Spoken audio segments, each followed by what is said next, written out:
आपका हमारे YouTube channel पर स्वागत है।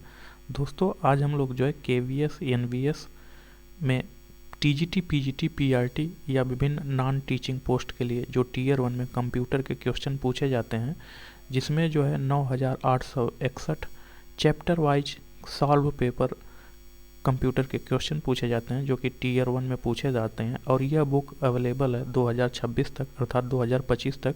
KVS NVS में कंप्यूटर में पूछे गए जितने भी क्वेश्चन पूछे गए हैं उसका complete up to date solve paper है। तो आज हम लोग जो है कंप्यूटर नेटवर्क के बारे में पढ़ेंगे। तो दोस्तों, हम लोग जो है आज के क्लास में वेब ब्राउज़र और सर्च इंजन के बारे में पढ़ेंगे कि वेब ब्राउज़र क्या होता है और सर्च इंजन क्या होता है।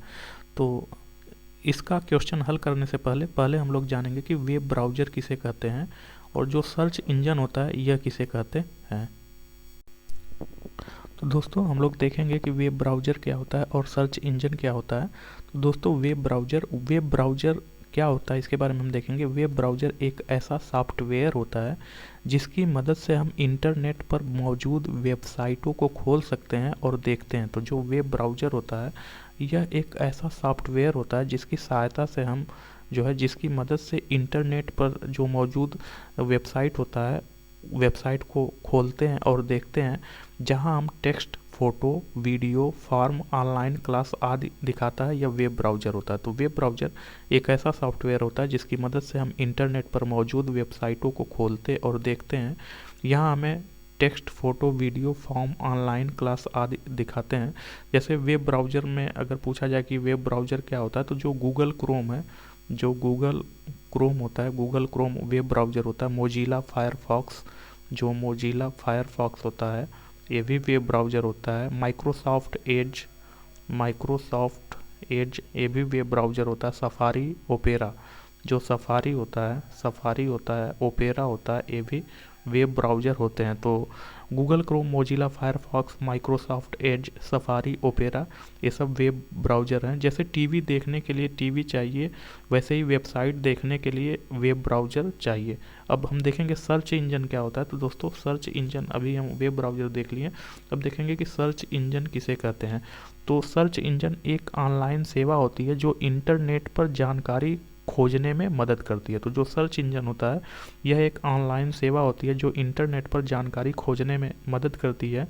हम जो भी सवाल टाइप करते हैं वह हमें उससे जुड़े वेबसाइटों की लिस्ट दिखाता है, उसे सर्च इंजन कहते हैं। जैसे गूगल जो गूगल है, गूगल यह एक सर्च इंजन है। बिंज, BING, ये भी सर्च इंजन है। Yahoo, YAHOO, Yahoo search engine है। तथा DUCK, डक डक गो, ये भी सर्च इंजन है। तो दोस्तों, सर्च इंजन एक ऑनलाइन सेवा होती है जो इंटरनेट पर जानकारी खोजने में मदद करती है। हम जो भी सवाल टाइप करते हैं वह हमें उससे जुड़े वेबसाइटों की लिस्ट दिखाती है, उसे सर्च इंजन कहते हैं। जैसे गूगल, बिंज, याहू तथा डक गो। जैसे किसी किताब में जानकारी ढूंढने के लिए इंडेक्स होता है, वैसे ही इंटरनेट में जानकारी ढूंढने के लिए सर्च इंजन होता है। तो दोस्तों, ब्राउज़र और सर्च इंजन में अंतर क्या होता है। तो अगर पूछा जाए कि जो ब्राउज़र होता है और जो सर्च इंजन होता है, ब्राउज़र और सर्च इंजन में डिफरेंस क्या होता है। तो जो ब्राउज़र होता है, वेब ब्राउज़र, यह एक सॉफ्टवेयर होता है, जबकि जो सर्च इंजन होता है, सर्च इंजन एक वेबसाइट या सेवा होती है। वेब ब्राउज़र की सहायता से वेबसाइट खोली जाती है तथा जो सर्च इंजन की सहायता से जानकारी खोजी जाती है। वेब ब्राउज़र क्रोम और फायरफॉक्स होते हैं, जबकि सर्च इंजन जो है गूगल या बिंज होते हैं। अगर आप मोबाइल में क्रोम ब्राउज़र खोलते हैं तो उसमें google.com आता है, यह सर्च इंजन है। जैसे अगर आप मोबाइल है तो मोबाइल में ऐसे क्रोम होता है, तो क्रोम को आप जो खोलते हैं तो क्रोम वेब ब्राउज़र होता है। जब आप सर्च करते हैं तो google.com जो आता है वह सर्च इंजन होता है। यही डिफरेंस होता है। तो आइए वेब ब्राउज़र और सर्च इंजन से संबंधित हम लोग क्वेश्चन आंसर देखेंगे। तो इसका क्वेश्चन नंबर फर्स्ट है, निम्नलिखित में से कौन सा इंटरनेट पर एक लोकप्रिय सर्च इंजन का उदाहरण नहीं है। तो पूछ रहा है कि निम्नलिखित में से कौन सा इंटरनेट पर एक लोकप्रिय सर्च इंजन का उदाहरण नहीं है। तो सर्च इंजन एक सॉफ्टवेयर प्रोग्राम है जो उपयोगकर्ता के क्वेरी के अनुसार जानकारी प्रदान करता है। गूगल, याहू तथा बिंज ये सब सर्च इंजन है, जबकि एज है यह माइक्रोसॉफ्ट जो एज है यह जो है वेब ब्राउज़र है। तो जो एज है यही सर्च इंजन नहीं है, यह वेब ब्राउज़र है, तो इसका ऑप्शन ए सही होगा। तो सर्च इंजन एक सॉफ्टवेयर प्रोग्राम है जो उपयोगकर्ता के क्वेरी के अनुसार जानकारी प्रदान करता है। गूगल, याहू तथा बिंग आदि इसके उदाहरण है। माइक्रोसॉफ्ट एज एक वेब ब्राउज़र का उदाहरण है। सर्च इंजन का उपयोग वेब ब्राउज़र के माध्यम से किया जाता है। नेक्स्ट क्वेश्चन, निम्नलिखित में से कौन सा एक प्रसिद्ध वेब ब्राउज़र है? तो जो Google Meet, Google Drive, Google Sites ये सब जो है सर्च इंजन है, जबकि गूगल क्रोम जो है, गूगल क्रोम एक वेब ब्राउज़र है, तो इसका ऑप्शन डी सही है, गूगल क्रोम। तो वेब ब्राउज़र एक एप्लीकेशन सॉफ्टवेयर होता है जिसका उपयोग वर्ल्ड वाइड वेब को एक्सप्लोर करने के लिए किया जाता है। Google Chrome, safari, Microsoft Edge, Mozilla Firefox आदि इसके उदाहरण है। तो जो वेब ब्राउज़र है, वेब ब्राउज़र के उदाहरण Google Chrome, safari, Microsoft Edge, Mozilla Firefox आदि जो वेब ब्राउज़र के उदाहरण है। तो निम्नलिखित में से कौन सा एक ओपन सोर्स वेब ब्राउज़र है? तो दोस्तों पूछ रहा है कि निम्नलिखित में से कौन सा ऐसा एक ओपन सोर्स वेब ब्राउज़र का प्रसिद्ध उदाहरण है। तो हम देखेंगे कि ओपन सोर्स वेब ब्राउज़र किसे कहा जाता है। तो ओपन सोर्स वेब ब्राउज़र किसे कहा जाता है इसके बारे में हम देखेंगे। तो दोस्तों जो ओपन सोर्स वेब ब्राउज़र होता है, ओपन सोर्स वेब ब्राउज़र वह ब्राउज़र होता है जिसका सोर्स कोड अर्थात प्रोग्रामिंग कोड सभी के लिए खुला होता है, अर्थात ओपन होता है। कोई भी व्यक्ति उसे देख सकता है, बदल सकता है और सुधार कर सकता है। तो ओपन सोर्स वेब ब्राउज़र वह ब्राउज़र होता है जिसका सोर्स कोड सभी के लिए खुला होता है। कोई भी व्यक्ति उसे देख सकता है, बदल सकता है और सुधार कर सकता है। मतलब यह ब्राउज़र फ्री, ट्रांसपेरेंट और कस्टमाइजेबल होता है। आसान शब्दों में अगर इसको देखें तो जिस ब्राउज़र का सॉफ्टवेयर सबके लिए खुला होता है उसे ओपन सोर्स वेब ब्राउज़र कहते हैं। एग्जाम्पल के लिए जो मोजिला फायरफॉक्स है, इसका जो है कंपनी मोजिला है, यह सबके लिए ओपन है। जो क्रोमियम है इसकी कंपनी गूगल है। ब्रेव की कंपनी ब्रेव सॉफ्टवेयर तथा Tor browser Tor Tor project है LibreWolf. Open source web browser के फ़ायदे अगर देखें तो ओपन सोर्स वेब ब्राउज़र बिल्कुल फ्री होते हैं, ज़्यादा सुरक्षित होते हैं, कोई भी डेवलपर सुधार कर सकता है तथा ओपन सोर्स वेब ब्राउज़र में स्पाईवेयर कम होते हैं तथा यह तेज़ी से अपडेट होते हैं। फायरफॉक्स क्यों ओपन सोर्स है? तो दोस्तों हम लोग जानते हैं कि फायरफॉक्स का पूरा कोड सार्वजनिक होता है, इसलिए दुनिया भर के लोग उसे बेहतर बनाने में मदद करते हैं। तो आइए इसमें हम देखेंगे कि निम्नलिखित में से कौन सा ओपन सोर्स वेब ब्राउज़र का प्रसिद्ध उदाहरण है। तो जो फायरफॉक्स है, फायरफॉक्स प्रसिद्ध ओपन सोर्स वेब ब्राउज़र का प्रसिद्ध उदाहरण है, तो इसका ऑप्शन बी सही है। तो फायरफॉक्स एक प्रसिद्ध ओपन सोर्स वेब ब्राउज़र है जिसका अर्थ यह है कि इसका सोर्स कोड सार्वजनिक रूप से उपलब्ध है। माइक्रोसॉफ्ट एज, सफारी और तथा ओपेरा प्रोप्राइटरी सॉफ्टवेयर है। क्वेश्चन नंबर 13, निम्नलिखित में से कौन लोकप्रिय वेब ब्राउज़र का उदाहरण नहीं है? तो पूछ रहा है कि निम्नलिखित में से ऐसा कौन जो है जो लोकप्रिय वेब ब्राउज़र का उदाहरण नहीं है। तो जो माइक्रोसॉफ्ट एज, मोजिला फायरफॉक्स तथा गूगल क्रोम ये सब जो है वेब ब्राउज़र के उदाहरण है तथा एक्रोबैट रीडर ये सब जो है, जो एक्रोबैट रीडर यह वेब ब्राउज़र के उदाहरण नहीं, ये एप्लीकेशन सॉफ्टवेयर है, तो इसका ऑप्शन ए सही है। तो एक्रोबैट रीडर एक यूटिलिटी सॉफ्टवेयर है जिसका उपयोग PDF दस्तावेजों को देखने, प्रिंट करने और उस पर कमेंट करने के लिए किया जाता है। क्वेश्चन नंबर 14, निम्नलिखित में से कौन इंटरनेट पर एक लोकप्रिय सर्च इंजन का उदाहरण है? तो पूछ रहा है कि इसमें से कौन एक लोकप्रिय सर्च इंजन का उदाहरण नहीं है। तो जो डक डक गो, बिंज तथा याहू ये सब सर्च इंजन के उदाहरण हैं जिनकी सहायता से हम कोई भी वेबसाइट या इंफॉर्मेशन सर्च करते हैं। इसमें गूगल क्रोम भी आएगा तथा जो फायरफॉक्स है, फायरफॉक्स एक वेब ब्राउज़र है जिसकी सहायता से हम वेबसाइट सर्च करते हैं, तो इसका ऑप्शन डी है। जो फायरफॉक्स यह सर्च इंजन नहीं है, यह एक जो है वेब ब्राउज़र है, तो इसका ऑप्शन डी सही होगा।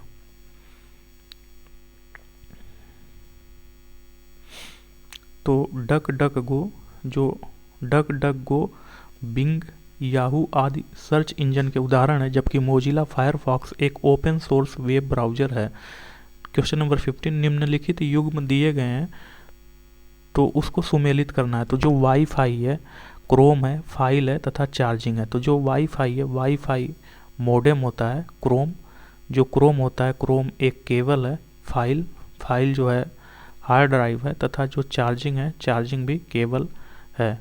तो इसमें से जो है पूछ रहा है कि निम्नलिखित में से कौन सा युग्म शेष से भिन्न है। तो पूछ रहा है कि ऐसा कौन सा युग्म है जो शेष से भिन्न है। तो उपरोक्त युग्म में अगर देखा जाए तो क्रोम अन्य सभी युग्म से भिन्न है, क्योंकि क्रोम एक वेब ब्राउज़र है। तो जो क्रोम है यह एक वेब ब्राउज़र है। तो इसका ऑप्शन बी सही होगा। तो वाईफाई मोडेम, क्रोम केबल नहीं है, क्रोम एक वेब ब्राउज़र है। फाइल हार्ड ड्राइव तथा चार्जिंग केबल होता है। तो उपरोक्त में से क्रोम अन्य सभी से युग्म से भिन्न है, क्योंकि क्रोम एक वेब ब्राउज़र होता है, केबल से उसका कोई मेल नहीं है। क्वेश्चन नंबर 16, निम्नलिखित में से कौन सा एक ऑपरेटिंग सिस्टम नहीं है। तो जो एज है, एज एक ऑपरेटिंग सिस्टम नहीं है। एज ऑपरेटिंग सिस्टम नहीं है, जबकि यूनिक्स, लाइनेक्स तथा विंडोज ये सब ऑपरेटिंग सिस्टम है, ओएस है। तो माइक्रोसॉफ्ट एज वर्ष 2015 में माइक्रोसॉफ्ट द्वारा विकसित एक वेब ब्राउज़र है। तो जो माइक्रोसॉफ्ट एज एक वेब ब्राउज़र है जिसकी सहायता से हम लोग वेबसाइट सर्च करते हैं, जो इंटरनेट एक्सप्लोरर के स्थान पर प्रयोग के लिए डिजाइन किया गया है। यह तेज ब्राउजिंग, बेहतर प्रदर्शन और बेहतर सुरक्षा सुविधा प्रदान करता है। यूनिक्स, लाइनेक्स तथा विंडोज ऑपरेटिंग सिस्टम के उदाहरण है जो आंकड़ों एवं निर्देशों के संचरण को नियंत्रित करते हैं। क्वेश्चन नंबर 17, निम्नलिखित कथन के लिए सही विकल्प का चयन कीजिए। फिशिंग एक गैर कानूनी गतिविधि है जिसमें, तो जो फिशिंग है यह एक गैर कानूनी गतिविधि है जिसमें अपराधिकृत तरीके से कंप्यूटर प्रणाली में प्रवेश किया जाता है। Option A. ऑप्शन बी, प्रयोक्ता से धोखाधड़ी करके बैंक तथा क्रेडिट कार्ड के विवरण एकत्र करने के लिए फर्जी ईमेल भेजी जाती है जो कि असली जैसी दिखाई देती है। हमलाकर्ता सभी डाटा तथा कंप्यूटर प्रणाली के प्रवेश को अवरुद्ध कर देता है। अनुमति के बिना कंप्यूटर प्रणाली में वायरस इंस्टॉल किया जाता है। तो इसका ऑप्शन जो होगा, इसका ऑप्शन अगर देखा जाए तो इसका ऑप्शन जो फिशिंग होता है, फिशिंग में जो है प्रयोक्ता से धोखाधड़ी करके बैंक तथा क्रेडिट कार्ड के विवरण एकत्र करने के लिए फर्जी ईमेल भेजी जाती है जो कि असली जैसी दिखाई देती है। तो इसका ऑप्शन बी सही होगा, इसे फिशिंग कहते हैं। तो फिशिंग होता है, फिशिंग ईमेल या वेबसाइट पर धोखाधड़ीपूर्ण अनुरोध के माध्यम से बैंक खाता संख्या और लॉगिन जानकारी जैसे संवेदनशील डेटा प्राप्त करने का प्रयास करने की एक तकनीकी है। यह एक प्रकार का साइबर हमला है जिसमें संदेश को ऐसा दिखाया जाता है मानो वह किसी विश्वसनीय प्रेषक की ओर से आया हो। इससे सुरक्षा तकनीकों में ईमेल और वेब सुरक्षा, मैलवेयर सुरक्षा, उपयोगकर्ता व्यवहार निगरानी और पहुंच एक्सेस कंट्रोल आदि शामिल है। क्वेश्चन नंबर 18, ब्राउजिंग प्रोटोकॉल में HTTPS में S क्या है। तो जो ब्राउजिंग प्रोटोकॉल HTTPS है उसमें S जो है सिक्योर है, तो उसे सिक्योर कहते हैं। तो इसका ऑप्शन ए सही है। तो HTTPS में hyper text transfer protocol security में S का अर्थ सिक्योर है। HTTPS का उपयोग URL यूनिफॉर्म रिसोर्स लोकेटर के शुरुआत में किया जाता है। क्वेश्चन नंबर 19, निम्नलिखित में से कौन सा वेब ब्राउज़र का एक लोकप्रिय उदाहरण नहीं है। तो पूछ रहा है कि ऐसा कौन सा है जो वेब ब्राउज़र का एक लोकप्रिय उदाहरण नहीं है। तो जो मोजिला फायरफॉक्स, माइक्रोसॉफ्ट एज तथा गूगल क्रोम है, यह वेब ब्राउज़र के उदाहरण है। जबकि एक्रोबैट रीडर एक जो है यूटिलिटी सॉफ्टवेयर है, यह जो है वेब ब्राउज़र के उदाहरण नहीं है। तो इसका ऑप्शन डी सही है, एक्रोबैट रीडर। तो एक्रोबैट रीडर वेब पर जानकारी तक पहुंचने के लिए वेब ब्राउज़र एक सॉफ्टवेयर एप्लीकेशन है। जबकि कोई उपयोगकर्ता किसी विशेष वेबसाइट से एक वेब पेज का अनुरोध करता है तो वेब ब्राउज़र एक वेब सर्वर से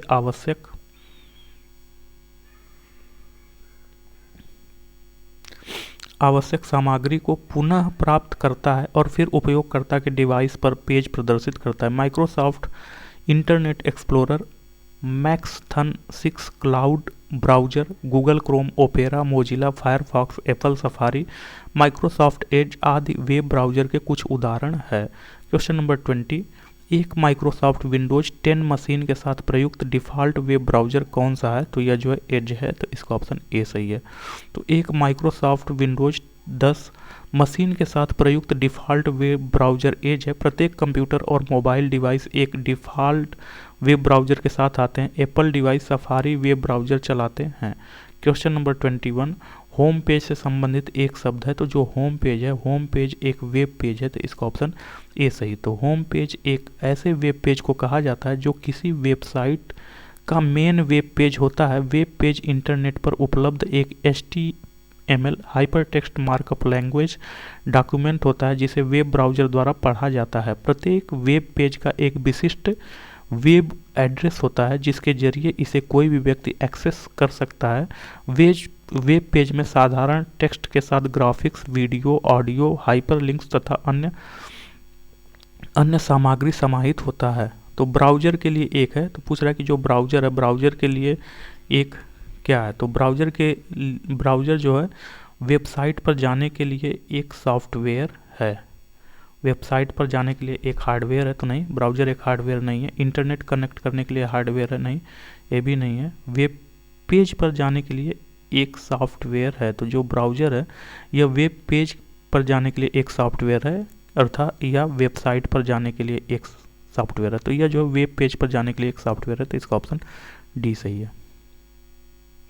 सॉरी, ब्राउज़र एक एप्लीकेशन सॉफ्टवेयर है, वेब पेज नहीं, वेबसाइट पर जाने के लिए। तो जो ब्राउज़र है यह वेबसाइट पर जाने के लिए एक सॉफ्टवेयर है, तो इसका ऑप्शन ए सही है। तो ब्राउज़र एक एप्लीकेशन सॉफ्टवेयर है, इसकी मदद से यूजर इंटरनेट पर मौजूद वीडियो, इमेज, गेम्स आदि को आसानी से खोजा जा सकता है। क्वेश्चन नंबर 23, निम्नलिखित में से कौन सा वेब सर्च से संबंधित नहीं है? तो पूछ रहा है कि निम्नलिखित में से कौन सा वेब सर्च इंजन से संबंधित नहीं है? तो जो याहू, गूगल तथा बिंग ये सब जो है सर्च इंजन है, जबकि फेसबुक जो है यह जो है सर्च इंजन नहीं है, तो इसका ऑप्शन डी सही है। तो फेसबुक एक वैश्विक ऑनलाइन सोशल नेटवर्किंग सेवा है। इसके माध्यम से इसके सदस्य अपने मित्रों, परिवार और परिचितों के साथ संपर्क रख सकते हैं। यह मेटा नामक निजी कंपनी द्वारा संचालित है। इसको जो फेसबुक है, फेसबुक की शुरुआत वर्ष 2004 में मार्क जुकरबर्ग ने की थी। याहू, बिंग तथा गूगल वेब सर्च इंजन है। क्वेश्चन नंबर 24, कंप्यूटर नेटवर्किंग में www का अर्थ क्या है? तो कंप्यूटर नेटवर्किंग में www का अर्थ वर्ल्ड वाइड वेब है। तो वर्ल्ड वाइड वेब और इंटरनेट के माध्यम से एक्सेस किए गए हाइपर टेक्स्ट दस्तावेजों की एक प्रणाली है। दूसरा, वर्ल्ड वाइड वेब और विभिन्न प्रकार के कंप्यूटरों का एक नेटवर्क है जो भौतिक रूप से एक दूसरे से जुड़े हुए हैं। तीसरा, सी, वर्ल्ड वाइड वेब और इंटरनेट के माध्यम से दस्तावेजों तक पहुंचने के लिए उपयोग किए जाने वाले प्रोटोकॉल का एक सेट है। D, world wide web internet का दूसरा नाम है, तो इसका ऑप्शन ए सही होगा। यह जो है वर्ल्ड वाइड वेब और इंटरनेट के माध्यम से एक्सेस किए गए हाइपर टेक्स्ट दस्तावेजों की एक प्रणाली है, तो इसका ऑप्शन ए सही है। तो वर्ल्ड वाइड वेब www वेबसाइटों या वेब पेजों का समूह होता है जो आपस में एक दूसरे से हाइपर टेक्स्ट से जुड़े होते हैं तथा इनका एक्सेस लोकल कंप्यूटरों के द्वारा इंटरनेट की मदद से किया जा सकता है। हाइपर टेक्स्ट डॉक्यूमेंट में टेक्स्ट, इमेज, ध्वनि आदि का समावेश होता है। इसका प्रयोग सबसे पहले टिम बर्नर्स-ली ने वर्ष 1989 में किया था। तो जो www है, www web, world wide web, इसका प्रयोग सर्वप्रथम टिम बर्नर्स-ली ने वर्ष 1989 में किया था। नेक्स्ट क्वेश्चन, एक सॉफ्टवेयर जिसका उपयोग वेबसाइटों को देखने के लिए किया जाता है। तो जो वेब ब्राउज़र है, वेब ब्राउज़र एक सॉफ्टवेयर है जिसका उपयोग वेबसाइटों को देखने के लिए किया जाता है, तो इसका ऑप्शन बी सही है। तो वेब ब्राउज़र एक एप्लीकेशन सॉफ्टवेयर है जिसका उपयोग वेबसाइटों को देखने के लिए किया जाता है। क्वेश्चन नंबर 26, वेबसाइट एक संबंधित वेब पेजों का समूह है। तो जो वेबसाइट है यह जो है एक संबंधित वेब पेजों का समूह होता है, तो इसका ऑप्शन ए सही है। तो वेबसाइट एक संबंधित वेब पेजों का समूह होता है जिसमें ऑडियो, वीडियो और टेक्स्ट से संबंधित डेटा होते हैं। वेब ब्राउज़र एक एप्लीकेशन सॉफ्टवेयर होता है। क्वेश्चन नंबर 27, कम्युनिकेशन सेशन के द्वारा क्लाइंट और सर्वर के बीच शुरू किया जाता है और रिक्वेस्ट को रिस्पॉन्ड किसमें करते हैं? तो जो कम्युनिकेशन सेशन है, जो कम्युनिकेशन सेशन, तो कम्युनिकेशन सेशन जो क्लाइंट है, कम्युनिकेशन सेशन क्लाइंट के द्वारा, कम्युनिकेशन सेशन क्लाइंट के द्वारा क्लाइंट और सर्वर के बीच शुरू किया जाता है और सर्वर रिक्वेस्ट के रिस्पॉन्ड से सर्वर रिक्वेस्ट जो सर्वर रिक्वेस्ट को रिस्पॉन्ड जो है क्लाइंट करता है। तो यहाँ जो है क्लाइंट होगा, यहाँ भी क्लाइंट होगा और यहाँ जो है सर्वर होगा।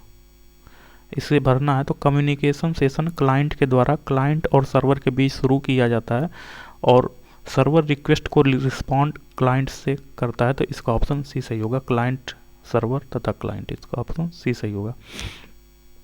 कम्युनिकेशन सेशन क्लाइंट के द्वारा, जो कम्युनिकेशन सेशन है, कम्युनिकेशन सेशन क्लाइंट के द्वारा क्लाइंट और सर्वर के बीच शुरू किया जाता है और सर्वर रिक्वेस्ट को रिस्पॉन्ड क्लाइंट से करता है।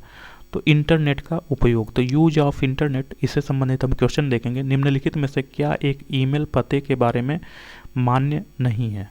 तो ईमेल पते के बारे में क्या मान्य नहीं है? तो इसका ऑप्शन ए, ईमेल पता में एक से अधिक डॉट ऑपरेटर हो सकते हैं। दूसरा, ईमेल पता में स्पेस नहीं हो सकता है। ऑप्शन सी, ईमेल पता में किसी भी संख्या में हैशटैग नहीं होते हैं।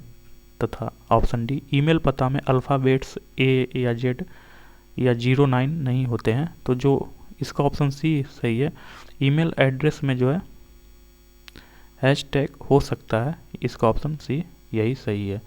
तो एक मान्य ईमेल पता वह पता होता है जो मानकों के अनुरूप हो, मेल सिस्टम द्वारा रूट किया जा सके और प्राप्तकर्ता मेल सर्वर द्वारा स्वीकार किया जा सके। एक ईमेल पता में केवल एक हैशटैग चिन्ह होना चाहिए जो स्थानीय लोकल पार्ट के डोमेन नेम से अलग करता है। तो जो ईमेल पता है, ईमेल पता में हैशटैग जरूर होना चाहिए। तो इसका ऑप्शन सी सही होगा। ईमेल के संदर्भ में बीसीसी का फुल फॉर्म क्या है? तो जो बीसीसी है, बीसीसी का full form blind carbon copy होता है। तो इसका ऑप्शन डी सही है। ईमेल के संदर्भ में बीसीसी का पूरा नाम ब्लाइंड कार्बन कॉपी होता है। यह ईमेल मैसेज में एक, जो बीसीसी है, यह ईमेल मैसेज में एक फील्ड है जो सेंडर को बीसीसी फील्ड में रिसीवर्स प्राप्तकर्ताओं से छिपाने की अनुमति देता है। तो जो ईमेल के संदर्भ में बीसीसी का पूरा नाम ब्लाइंड कार्बन कॉपी होता है, यह ईमेल मैसेज में एक फील्ड है जो सेंडर को बीसीसी फील्ड में रिसीवर्स अर्थात प्राप्तकर्ताओं से छिपाने की अनुमति देता है। क्वेश्चन नंबर 30, निम्नलिखित में से कौन सा एक मान्य वेबसाइट पते में अनुमत नहीं है? तो 0 से 9, ए से जेड, हैश द रेट चिन्ह तथा डॉट बिंदु।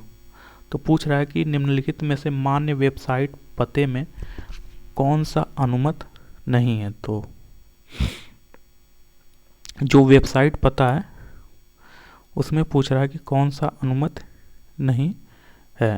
तो जो वेबसाइट पता है, वेबसाइट पते में हैशटैग नहीं होता है या जो ईमेल एड्रेस में होता है। तो इसका ऑप्शन सी सही होगा। तो एक मान्य वेबसाइट पते में कई डॉट ऑपरेटर हो सकते हैं, जैसे www.google.com होता है, और वेब एड्रेस में अक्षर और अंक दोनों हो सकते हैं, लेकिन एक सामान्य वेब एड्रेस URL में @ चिन्ह नहीं होता है। अतः मान्य वेबसाइट के संदर्भ में विकल्प सी असत्य है। तो @ जो चिन्ह होता है यह ईमेल एड्रेस में होता है।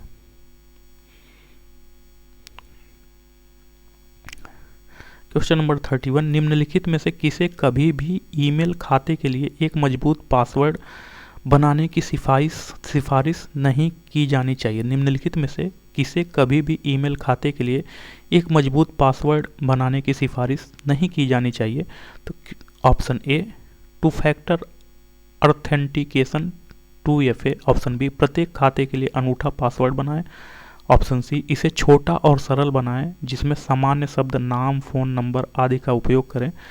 ऑप्शन डी, अक्षर, अंकों और विशेष वर्णों, स्पेशल कैरेक्टर्स का संयोजन उपयोग करें। तो पूछ रहा है कि इसमें से कौन सा सही है। तो जो है इसको जो है सरल बनाएं जिसमें सामान्य शब्द, नाम, फ़ोन नंबर आदि का उपयोग करें, तो इसका ऑप्शन सी सही है। तो ईमेल खाता या किसी भी ऑनलाइन अकाउंट की सुरक्षा में पासवर्ड सबसे महत्वपूर्ण भूमिका निभाता है। एक मजबूत पासवर्ड ही अकाउंट को हैकर्स और अनधिकृत पहुंच से बचा सकता है, इसलिए पासवर्ड को छोटा और साधारण रखना सुरक्षित नहीं है। क्वेश्चन नंबर 32, निम्नलिखित में से कौन सा एक मान्य हॉटमेल ईमेल आईडी में अनुमत नहीं है। तो पूछ रहा है कि निम्नलिखित में से कौन एक मान्य हॉटमेल या ईमेल आईडी में अनुमत नहीं है। तो एक से अधिक डॉट्स, ए से जेड तक वर्ड तथा जो है ए से जेड तक, एक से अधिक अक्षर ए से जेड, एक से अधिक @ जीरो, एक से अधिक 0, 9, अर्थात एक से अधिक 0 से 9 के बीच में। तो इसका ऑप्शन डी सही है। एक से अधिक 0 से 9 के बीच में, इसका ऑप्शन यही अनुमत नहीं है, तो इसका ऑप्शन डी सही होगा। तो ईमेल आईडी का सामान्य रूप कुछ इस तरह होता है, जैसे यूजर नेम #domain.com होता है। इसमें यूजर नेम भाग आपके चुने हुए नाम या शब्दों से बनता है। जो domain.com वह सर्वर है, यहाँ आपका ईमेल होस्ट किया गया है। ईमेल का यह संरचना तय मानक या स्टैंडर्ड के अनुसार होता है।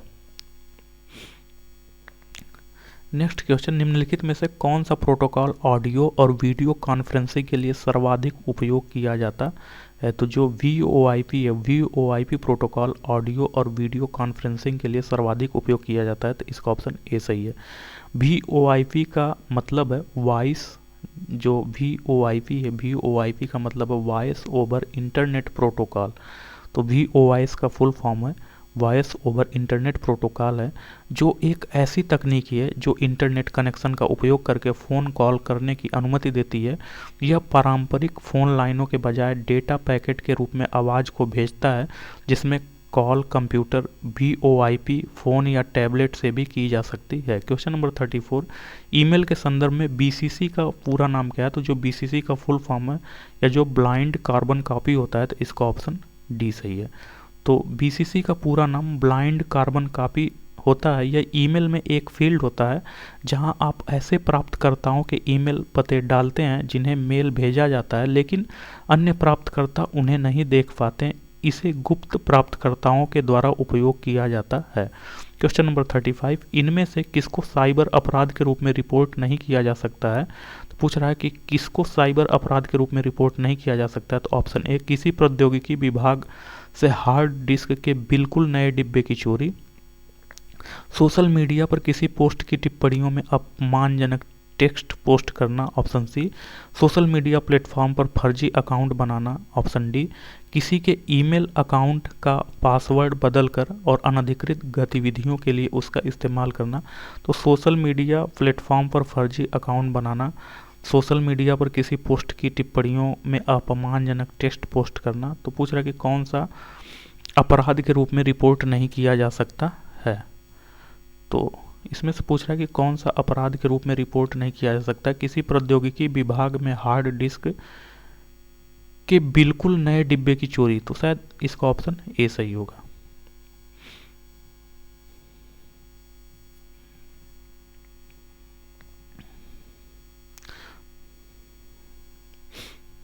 तो साइबर अपराध, साइबर क्राइम वह होता है जिसमें कंप्यूटर, इंटरनेट या किसी डिजिटल प्लेटफॉर्म का इस्तेमाल करके कोई अवैध या अनधिकृत गतिविधि की जाती है। विकल्प ए में हार्ड डिस्क की चोरी है।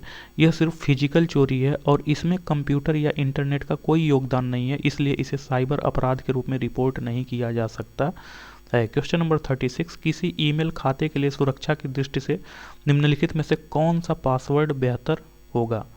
तो इसमें हैशटैग लगा होगा, यह ईमेल पूछ रहा है, तो ए नहीं होगा, ए भी नहीं होगा, इसमें भी हैशटैग नहीं है, ए भी नहीं होगा, ए हो सकता है। तो सुरक्षा की दृष्टि से निम्नलिखित में से कौन सा पासवर्ड बेहतर होगा।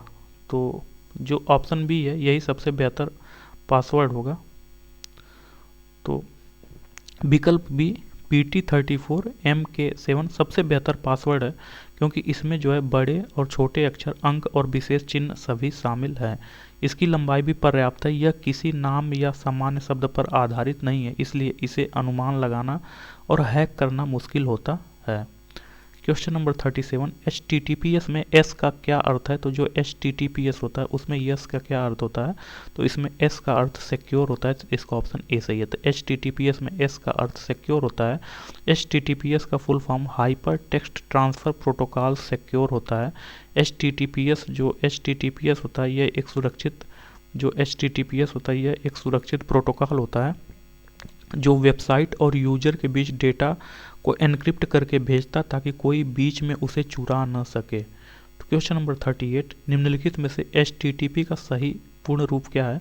तो HTTP का सही पूर्ण रूप हाइपर टेक्स्ट ट्रांसफ़र प्रोटोकॉल है। तो हाइपर टेक्स्ट ट्रांसफ़र प्रोटोकॉल, तो इसका ऑप्शन ए सही है, हाइपर टेक्स्ट ट्रांसफ़र प्रोटोकॉल। तो HTTP की जो HTTP है, HTTP का पूर्ण रूप हाइपर टेक्स्ट ट्रांसफ़र प्रोटोकॉल होता है। तो जो HTTP है, HTTP का पूर्ण रूप हाइपर टेक्स्ट ट्रांसफ़र प्रोटोकॉल है। यह इंटरनेट पर डेटा भेजने और प्राप्त करने का प्रोटोकॉल है। HTTP में डेटा एनक्रिप्ट नहीं होता, जबकि HTTPS में डेटा एनक्रिप्ट होता है। क्वेश्चन नंबर 39, ईमेल में BCC ऑप्शन का पूर्ण रूप क्या है? तो जो BCC है इसका फुल फॉर्म क्या है? तो BCC का फुल फॉर्म है ब्लाइंड कार्बन कॉपी। तो इसका ऑप्शन डी सही है, ब्लाइंड कार्बन कॉपी। तो ईमेल में BCC ऑप्शन का पूर्ण रूप ब्लाइंड कार्बन कॉपी है। जब किसी ईमेल में BCC में ईमेल आईडी डालते हैं तो टू और CC वाले लोग नहीं देख पाते हैं कि इसमें कि ईमेल किसको BCC में भेजा गया है। तो क्वेश्चन नंबर 40, मैं एक अप्रार्थित और अनचाही ईमेल हूँ जिसे किसी प्राप्तकर्ता से इसके इनबॉक्स में प्रवेश करने हेतु कोई अनुमति प्राप्त नहीं हुई है। मैं कौन हूँ? तो यह जो स्पैम होता है, तो इसका ऑप्शन सी सही है।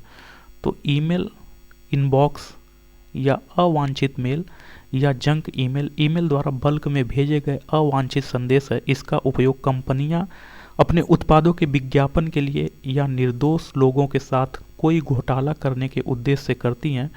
फोर्ब्स के अनुसार उत्पादों और सेवाओं के बारे में विज्ञापन में लगभग 98% जंक मेल भेजे जाते हैं। क्वेश्चन नंबर 41, इंटरनेट पर उपलब्ध सर्विस में शामिल है। तो पूछ रहा है कि इंटरनेट पर उपलब्ध सर्विस में क्या शामिल है। तो इंटरनेट पर उपलब्ध सर्विस में क्या शामिल है? सोशल नेटवर्किंग साइट का प्रयोग करने वाले लोगों का पता लगाना नहीं, ये शामिल नहीं है। रिमोट साइट में अथवा फाइल डाउनलोड और अपलोड करना, ये भी शामिल नहीं है। कम्युनिटी गेम्स खेलना, ये भी शामिल नहीं है। जर्नल का रख रखाव करना, ग्रुप समूह बनाना और समान विचार वाले लोगों के साथ व्यूज विचार साझा करना।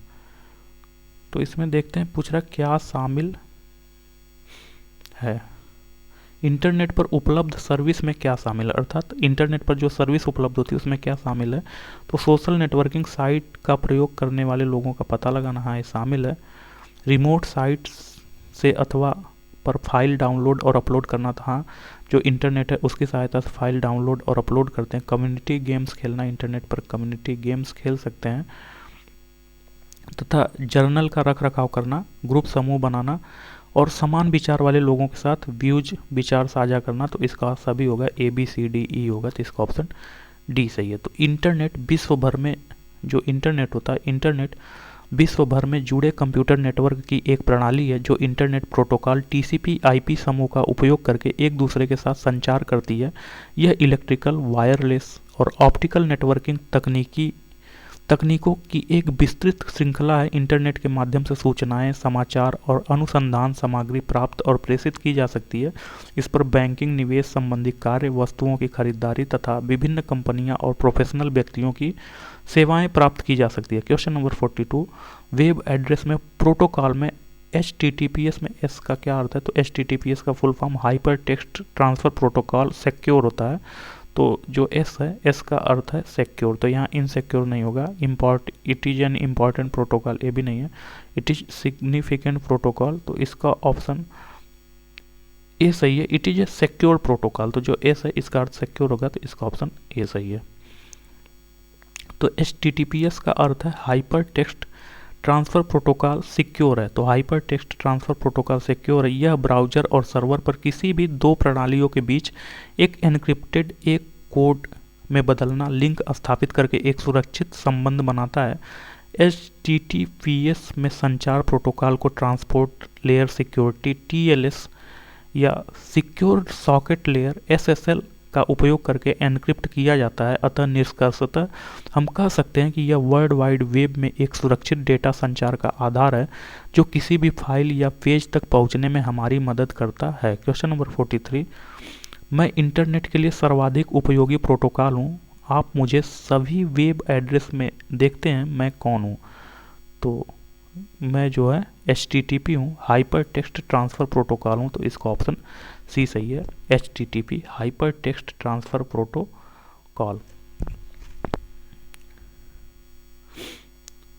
तो HTTP hyper text transfer protocol data संचार के लिए उपयोग किया जाने वाला एक एप्लीकेशन प्रोटोकॉल है। यह वर्ल्ड वाइड वेब में डेटा संचार का आधार है।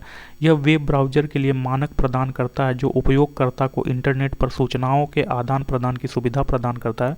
किसी भी फाइल या पेज तक पहुंचने के लिए अधिकांश वेबसाइटों पर HTTP का उपयोग किया जाता है। क्वेश्चन नंबर 44, मैं आपके द्वारा देखी गई वेबसाइट के द्वारा आपके ब्राउज़र को भेजा गया थोड़ा सा टेक्स्ट हूँ जो आपके द्वारा उस वेबसाइट को देखने को याद रखने और जानकारी देने के लिए है। मैं कौन हूँ?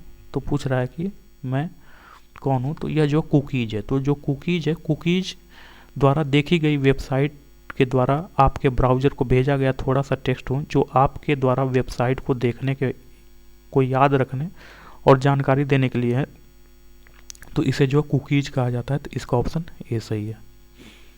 तो कुकीज़ हमारे द्वारा देखी जाने वाली वेबसाइट द्वारा ब्राउज़र पर भेजे गए पाठ के छोटे टुकड़े हैं जो उस वेबसाइट को आपकी यात्रा अर्थात ब्राउजिंग गतिविधि के बारे में जानकारी याद रखने में मदद करते हैं, जिससे साइट पर दोबारा जाना आसान हो जाता है। कुकीज़ में से virtual shopping carts, page customization और विज्ञापनों में मदद मिलती है। एक कोई प्रोग्राम नहीं होते और कंप्यूटर को क्षति भी नहीं पहुंचाते। कुकीज़ मुख्यतः दो प्रकार की होती हैं, पहला सत्र कुकीज़ और दूसरा लगातार कुकीज़। क्वेश्चन नंबर 45, इंटरनेट से कनेक्ट हुए कंप्यूटरों की पहचान किसके द्वारा की जाती है? तो पूछ रहा है कि जो इंटरनेट है, इंटरनेट से कनेक्ट हुए कंप्यूटरों की पहचान किसके द्वारा की जाती है? तो इंटरनेट से कनेक्ट हुए कंप्यूटरों की पहचान IP एड्रेस द्वारा की जाती है, तो इसका ऑप्शन बी सही है, IP एड्रेस।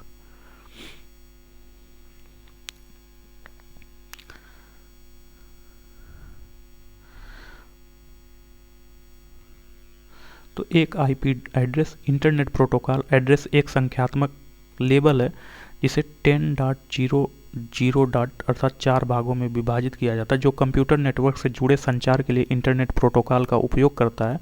कोई भी IP पता दो मुख्य कार्य करता है, होस्ट या नेटवर्क इंटरफेस की पहचान और स्थान का पता लगाना। अतः इंटरनेट पर कंप्यूटर IP एड्रेस द्वारा पहचाने जाते हैं। क्वेश्चन नंबर 46, वेब एड्रेस में प्रोटोकॉल HTTPS में S का क्या अर्थ है? तो HTTPS का फुल फॉर्म होता है hypertext transfer protocol secure, तो it is a secure protocol, तो इसका ऑप्शन ए सही है।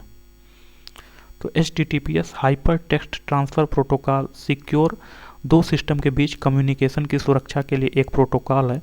यह सिक्योर सॉकेट लेयर SSL या transport layer security TSL protocol का उपयोग करके वेब सर्वर ब्राउज़र के बीच एन्क्रिप्टेड कनेक्शन बनाता है। इंटरनेट प्रोटोकॉल डेटा पैकेट को एड्रेसिंग और रूटिंग करने के लिए एक प्रोटोकॉल या दिशा निर्देश का कलेक्शन है।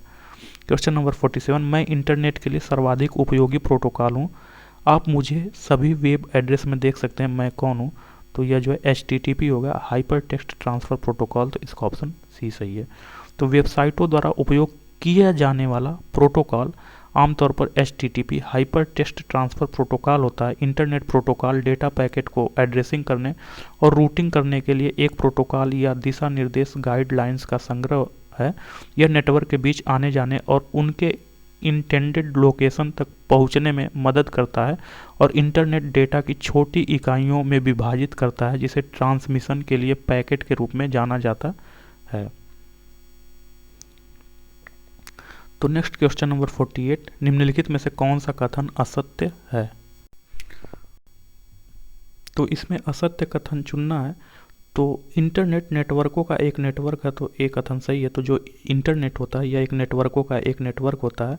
इंटरनेट एक लोकल कंप्यूटर नेटवर्क होता है, तो यही कथन असत्य है, यही गलत है। जो इंटरनेट होता है यह लोकल कंप्यूटर नेटवर्क नहीं होता, ये जो वर्ल्ड वाइड नेटवर्क होता है, अर्थात वर्ल्ड लेवल पे होता है, संसार लेवल पे होता है, तो यही ऑप्शन भी गलत है। जबकि ऑप्शन सी, इंटरनेट पर सभी कंप्यूटर सूचना साझा करने और उसकी पुनर्प्राप्ति रिट्रीवल के लिए परस्पर जुड़े हुए होते हैं, तो हाँ ये भी सही है, ऑप्शन सी भी सही है। ऑप्शन डी, इंटरनेट का उपयोग करके हम विश्व में कहीं पर ईमेल, फोटो, वीडियो और मैसेज भेज सकते हैं, तो डी भी सही है। तो इसका ऑप्शन बी यही सही नहीं है। तो इंटरनेट इंटरकनेक्टेड जो इंटरनेट है, इंटरनेट इंटरकनेक्टेड कंप्यूटर और स्मार्ट उपकरणों का एक वैश्विक नेटवर्क है जो अन्य प्रकार की सेवाओं के साथ साथ सूचना, इंफॉर्मेशन और फाइल्स के तेजी से आदान प्रदान को सक्षम बनाता है। इंटरनेट का इतिहास 1950 के दशक में पहले इलेक्ट्रॉनिक कंप्यूटर की शुरुआत के साथ शुरू हुआ। इसका पहला प्रोटोटाइप 1960 के दशक के अंत में ARPANET एडवांस्ड, जो ARPANET का फुल फॉर्म है advanced research projects agency network है। तो जो ARPANET का full form advanced research projects agency network के निर्माण के साथ अस्तित्व में आया। क्वेश्चन नंबर 49, आपने 5000 पाउंड जीते हैं। इस राशि पर दावा करने के लिए कृपया यहाँ क्लिक कीजिए और अपना विवरण दीजिए। ऐसी ईमेल प्राप्त होने पर क्या करना चाहिए? तो हमें तुरंत लिंक पर क्लिक करना चाहिए कि कौन से विवरण पूछे गए हैं। ऑप्शन बी, हमें लिंक पर क्लिक करना चाहिए और मांगे गए विवरण दे देना चाहिए। ऑप्शन सी, हमें इस ईमेल को तुरंत अपने मित्रों के समूहों में साझा करना चाहिए। ऑप्शन डी, हमें ऐसी ईमेल को अपने इनबॉक्स में केवल डिलीट कर देना चाहिए। तो इसका ऑप्शन डी सही होगा। इसे स्पैम कहा जाता है, इसे डिलीट कर देना चाहिए। तो इसका ऑप्शन डी सही होगा।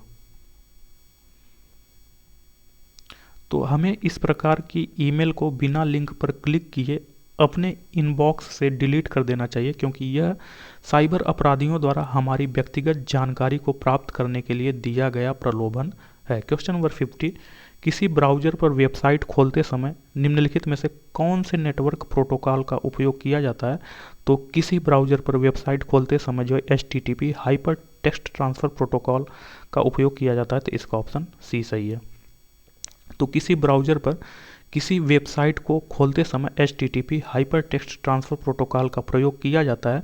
इसका उपयोग डेटा को plain text, hyper text, audio, video आदि के रूप में परिवर्तित करने के लिए किया जाता है। यह प्रोटोकॉल हमें हाइपर टेक्स्ट वातावरण में उपयोग करने की अनुमति देता है, जहां एक दस्तावेज से दूसरे दस्तावेज में तेजी से हस्तांतरण की सुविधा प्रदान करता है।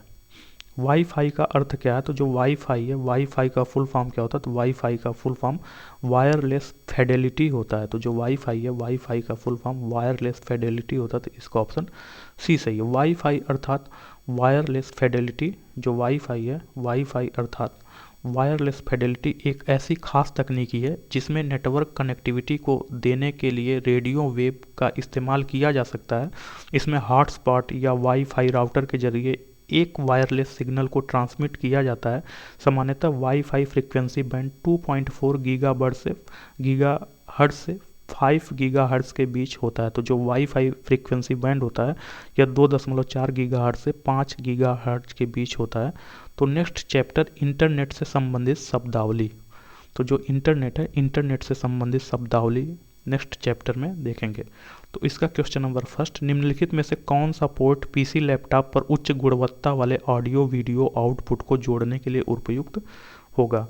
तो यह पूछ रहा है कौन सा पोर्ट उपयुक्त होगा, तो यह जो HDMI होगा, तो इसका ऑप्शन बी सही है। HDMI high definition multimedia interface उच्च गुणवत्ता वाले ऑडियो वीडियो आउटपुट के लिए उपयुक्त होता है।